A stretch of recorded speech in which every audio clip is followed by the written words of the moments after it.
उत्तराखंड की पहाड़ियों में बसा कोरालीपुरा गांव छोटा सा, शांत लेकिन बेहद रहस्यमय था। यहाँ हर शुक्रवार रात 8 बजे के बाद गांव पूरी तरह बंद हो जाता था। न कोई बाहर जाता, न कोई अंदर आता। लोग कहते थे, जो शुक्रवार की रात बाहर गया वो फिर कभी इंसान बनकर वापस नहीं लौटा।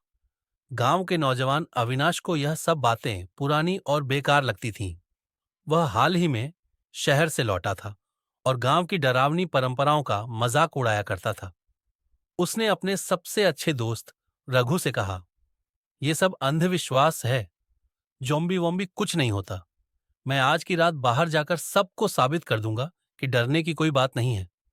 रघु ने डरते हुए कहा, मत जा अविनाश, मेरी बात मान। वो बातें जो दादी कहती थीं वो सच हैं। अविनाश मुस्कुराया। आज की रात सच और झूठ का फर्क पता चल जाएगा। रात के ठीक 8:15 पर अविनाश अकेला गांव की सीमा पार कर जंगल की तरफ निकल पड़ा। उसके पास एक टॉर्च और एक छुरा था। हवा में अजीब सी गंध थी, सड़ी हुई लाश जैसी। जंगल के पास पहुंचते ही उसने देखा, पुरानी झोपड़ी के बाहर कोई छाया हिल रही थी। कौन है? अविनाश ने चिल्लाकर पूछा। जवाब में कुछ नहीं, बस खड़खड़ाहट।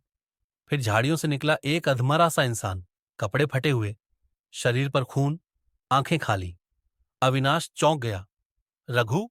वो रघु ही था, लेकिन अब उसकी त्वचा पीली पड़ चुकी थी, मुंह से झाग निकल रही थी और उसकी चाल इंसानों जैसी नहीं थी। रघु तो ठीक है। रघु ने जवाब नहीं दिया। वह अविनाश की ओर झपटा और तभी अविनाश को एहसास हुआ, ये रघु नहीं, ज़ॉम्बी बन चुका है। अविनाश जैसे तैसे भागा और गांव में घुसा। उसने सबको बताया कि रघु अब जिंदा नहीं है, बल्कि ज़ॉम्बी बन चुका है।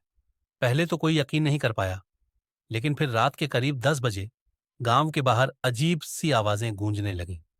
कर्रर दर्जनों ज़ॉम्बी, जो कभी गांव के ही लोग थे, अब जंगल से निकलकर गांव की तरफ बढ़ रहे थे।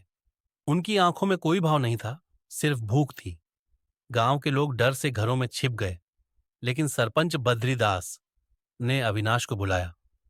तुमने जो देख लिया है वो कोई आम बात नहीं, ये शाप है, 100 साल पुराना शाप। अविनाश चौंका। क्या मतलब? सरपंच ने एक पुरानी किताब निकाली, जिसमें लिखा था कि मैं 1912 में गांव के राजा ने एक तांत्रिक को जिंदा जलवा दिया था और मरते मरते उस तांत्रिक ने गांव पर श्राप दिया। हर 100 साल बाद शुक्रवार की रात मृत फिर से जीवित होंगे, लेकिन भूख के साथ। और आज थी 100वीं सालगिरह उस श्राप की। गांव वालों ने मिलकर मंदिर में शरण ली, जहां एक पुरानी मूर्ति के नीचे एक तांत्रिक ताबीज दबा था। सरपंच ने कहा, यह ताबीज ही एकमात्र चीज है जो मृतात्माओं को रोक सकती है। लेकिन वो ताबीज उस झोपड़ी में था जहां सबसे पहला ज़ॉम्बी खड़ा था। अविनाश ने हिम्मत की। अकेले टॉर्च और छुरे के साथ वह फिर से जंगल गया। वहां उसने देखा, अब सिर्फ रघु ही नहीं, बल्कि गांव के और भी लोग ज़ॉम्बी बन चुके थे। टॉर्च की रोशनी में झोपड़ी चमक रही थी। जैसे ही वह झोपड़ी के पास पहुंचा, इर्घुअक सामने आ गया। अविनाश ने आंखें भर लीं। माफ कर यार, मैं तुझे बचा नहीं पाया। रघु जरा रुका, जैसे कुछ याद आ रहा हो, फिर वो पीछे हट गया। अविनाश ने मौका देखा और झोपड़ी में घुस गया। ताबीज जमीन में गड़ा था।